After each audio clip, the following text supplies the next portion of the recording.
day belongs to you. Each of us have 24 hours. This hour on Sunday we gather each with our own little hour.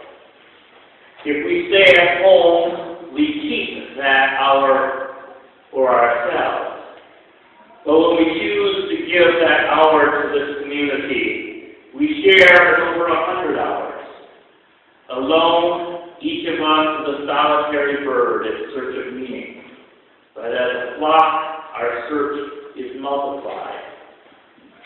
A gaggle of geese become a majestic bee, sharing the leadership. The lead birds serve the others by cutting down wind resistance. And when a leader tires, she can be assured that some other bird will fly forward so she can rest. A murder of crows. Call to the treetops. Cacophonous community, communicating the locations of food and love. Enumeration of stars, swirls in amazing patterns. Hundreds of birds swarming in every direction, almost colliding, but always turning at the last millisecond. Many nondescript birds combine to form a dance beyond description. Each of us has only a limited amount of time, especially when we consider only our own lives.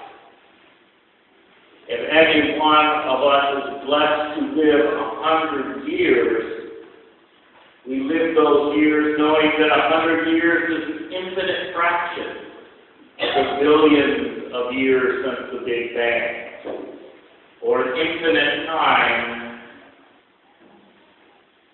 before the existence of time. But when we gather together, we step into a heritage. All speakers of the past share their ideas.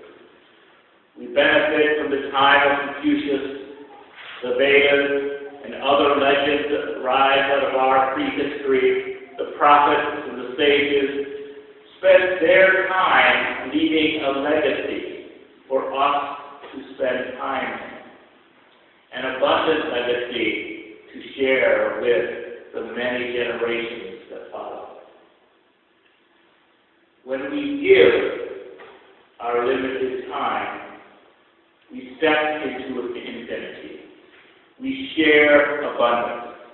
We become part of something larger than ourselves. We spend time working to earn the money we will spend. How do we want to spend our lives? Money is finite, and so is time. What do we value? If we value relationships, we will spend time and money on relationships. If we value learning, we will spend time and money on learning. If we want a safe place in the world, we will spend time and money building that safe place. The manner in which we spend makes a difference. If we try to buy everything for ourselves, we will find ourselves living according to our limits. Or we can share and live in abundance.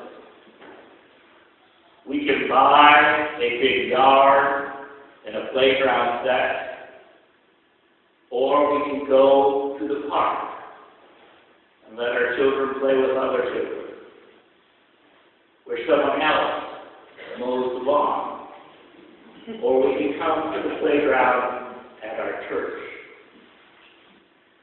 We can buy a big house and entertain a lot of people, or we can rent a public or private facility, or a room at the church for considerably less money. We can buy private lessons for any number of interests, or we can rely on the abundance of information in this congregation and learn from each other at considerably less cost. You could spend half an hour at restaurants testing various cuisines, or you can have the adventure of a church hop. Sharing is taking advantage of the abundance all around us. Cooperative living focuses on abundance. Competitive living is limited living. If one counts only what one owns free and clear, one is bound by limitations that one can see all around them. But when we count all that is possible, all that is possible for us to use, we can appreciate abundance. I do not have to own the tree in my neighbor's yard to appreciate the beauty of its fall foliage.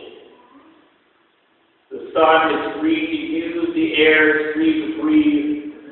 A walk on public streets is more fascinating than a treadmill at a gym or in my house. Competitive living requires that one keep score. Do I have as much as my neighbor? Cooperative living is shared abundance.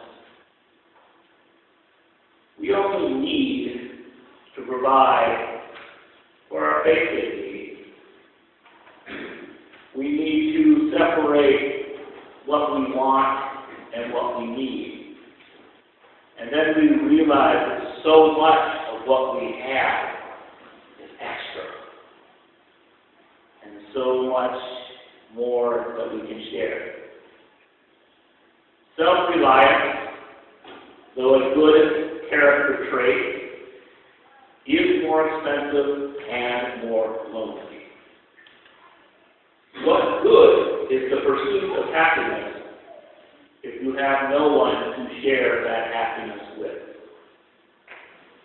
We are entering into the consumer season when we are constantly reminded of all that we do not have, all that we need to upgrade in our lives to improve it, all those things. Abundant living focuses on what we have and what we can share. Ideas, smiles, beauty, and love are all free. Food, clothing, and shelter are all cheaper if we share resources as a community. Entertainment costs are cheaper if we entertain each other. And believe me, you people are pretty entertaining.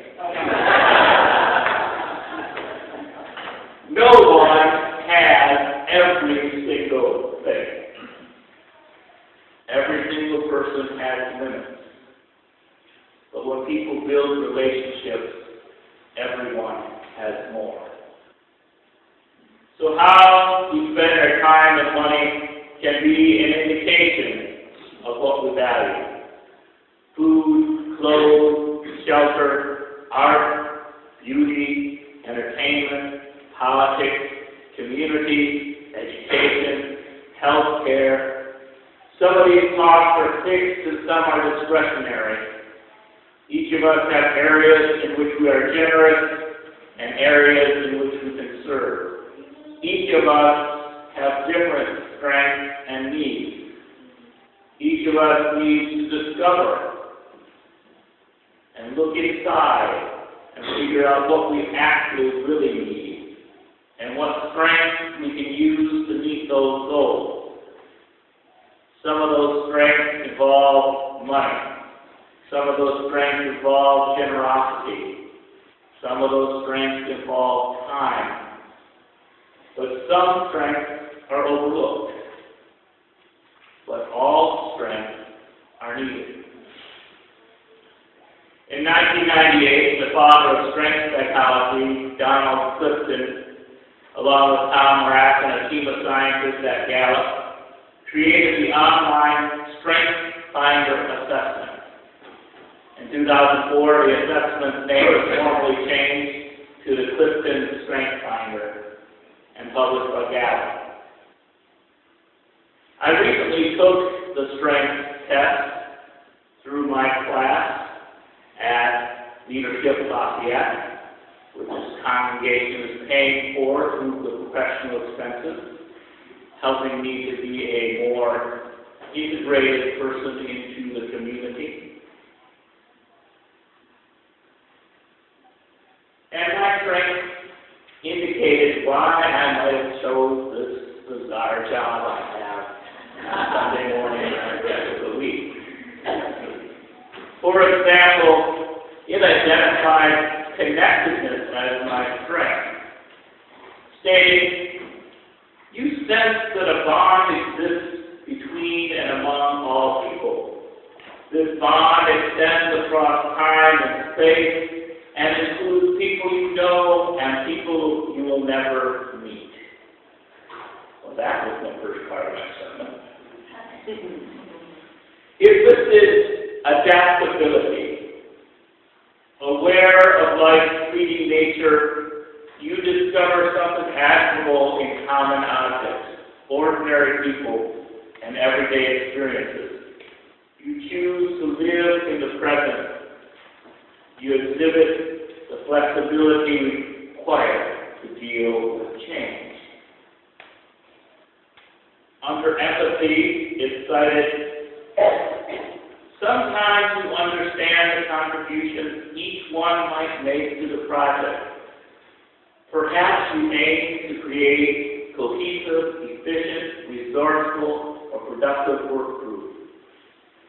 Chances are good that you might bring an emotional awareness to certain kinds of conversations.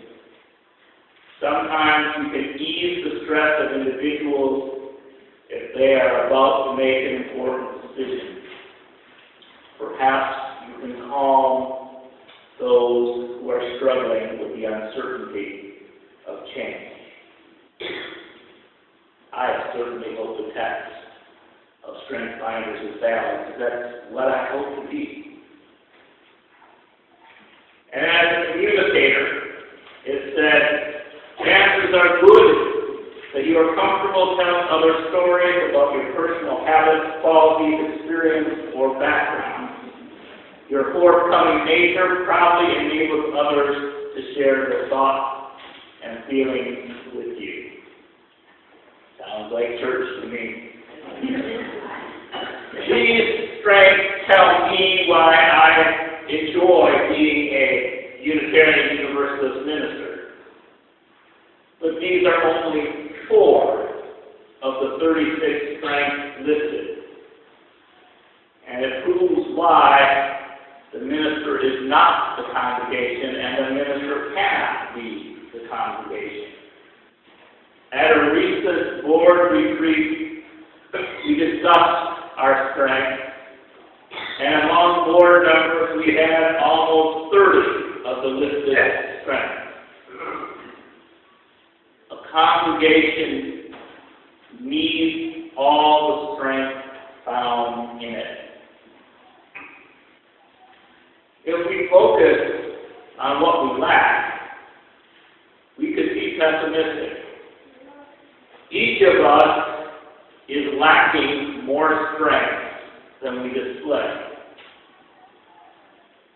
But by relying on each other and giving from our strength, we can build a community of abundance. I'm going to list some of the strengths that the Clifton Strength Finder identifies and comment on how they affect this community. You may recognize yourself in some of these strengths. Activators. Turn thought into action. Our Social Justice Committee has many activators who put our faith into action in the community and give the rest of the world an idea of who we are. Strong, analytical people have the ability to think about all the factors that might affect the situation. They keep us focused on the reality of any situation. The arrangers like to figure out how all the pieces and resources can be arranged for maximum productivity. You might be the one who organizes the party or the great event, the retreat, or the auction, or the art fair. Believers have core beliefs that are unchanging. They are the steadfast. They believe in Unitarian Universalism as an institution. They give generously to the operating budget and the endowment because they believe that the presence of Unitarian Universalism in this community is important. People who are especially talented in the command team have presence. They can take control of the situation and make decisions. This is not one of my strengths. Unitarian Universalists tend to prefer that the minister is not a commander.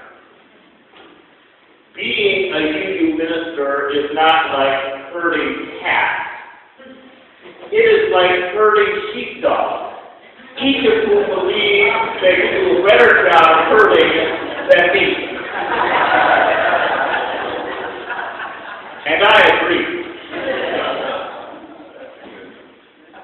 Any of you who feel ready for leadership, step forward and you will have my support.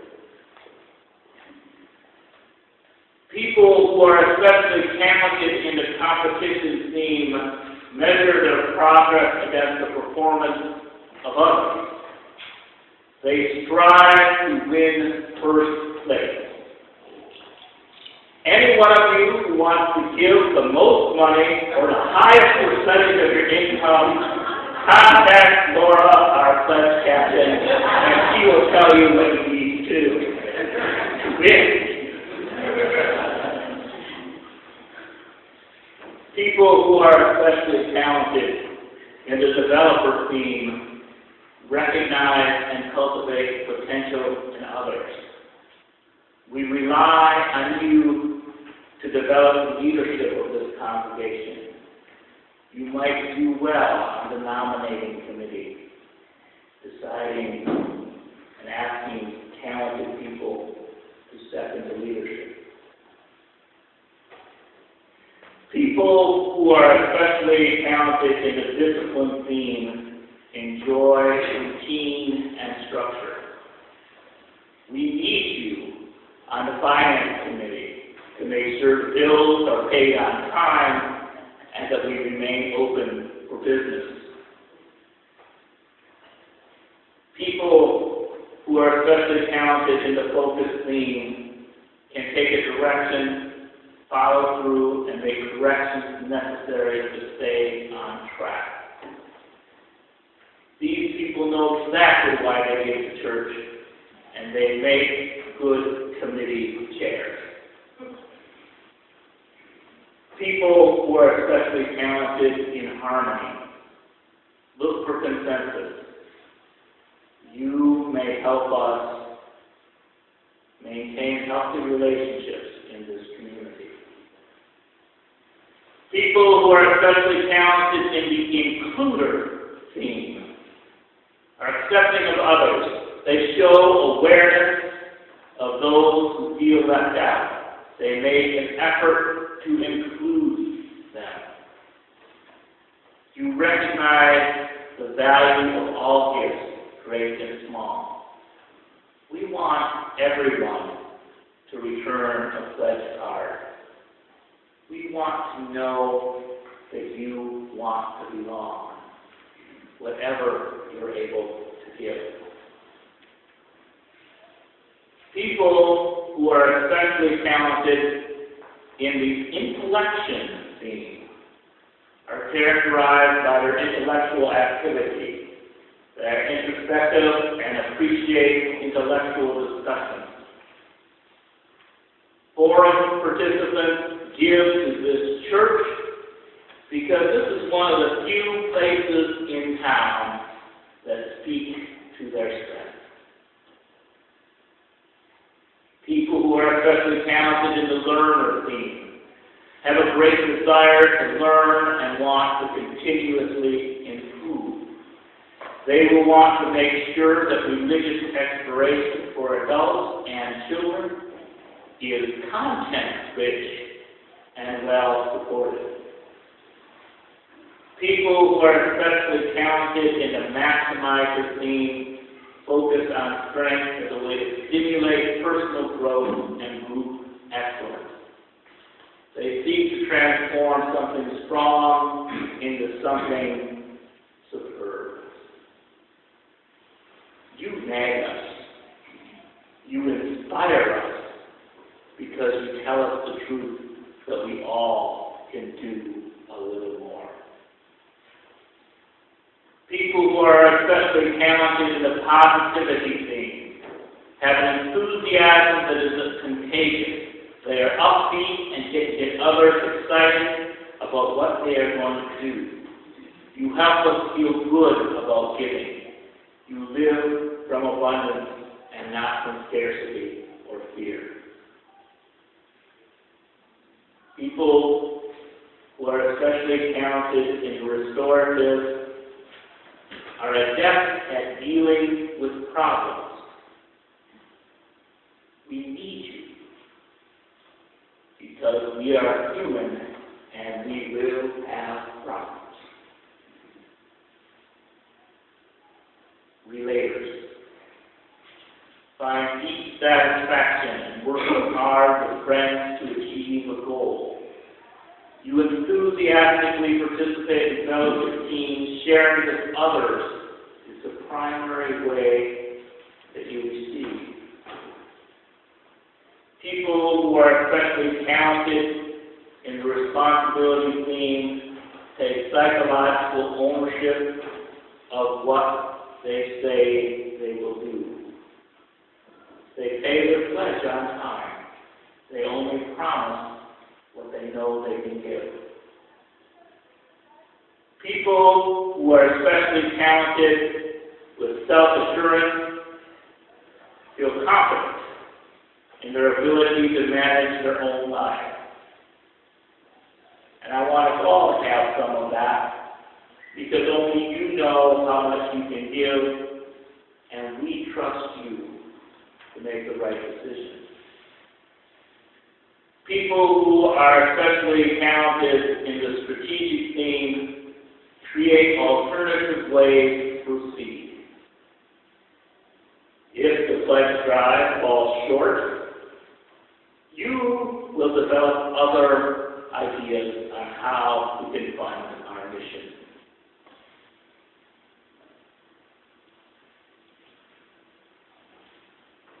The last thing that's identified by Clifton has the most fun name.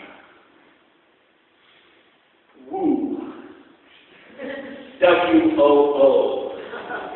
As the people who woo others.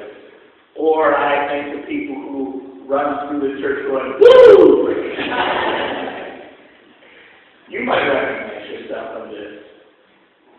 People who are especially talented in the woo theme love the challenge of meeting new people and winning them over. They derive satisfaction from breaking the ice and making connections with other people. We need you to greet visitors and be at public activities of the church. You are the smiling face at the door. And if there is such a thing as an evangelical Unitarian Universalist, you are it. You make being here fun and attractive. These are some of the strengths that motivate us.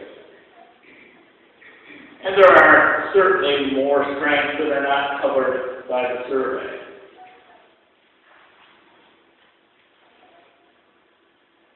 Working from our strength is fleeting. Because we can trust that others will do things that they are good at, and we can trust in the diversity of any gathering. Diversity is encouraged because it takes the burden off of each of us. None of us have to be good at everything, but we know. We know what we can do. And we should do it with gusto and do it in the best way we know how. Giving from our strength and enjoying the abundance of strength found in this congregation.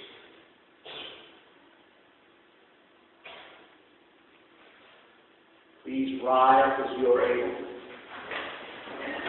in body and in spirit, and sing song number 6. Just as long as I have breath, I will answer yes.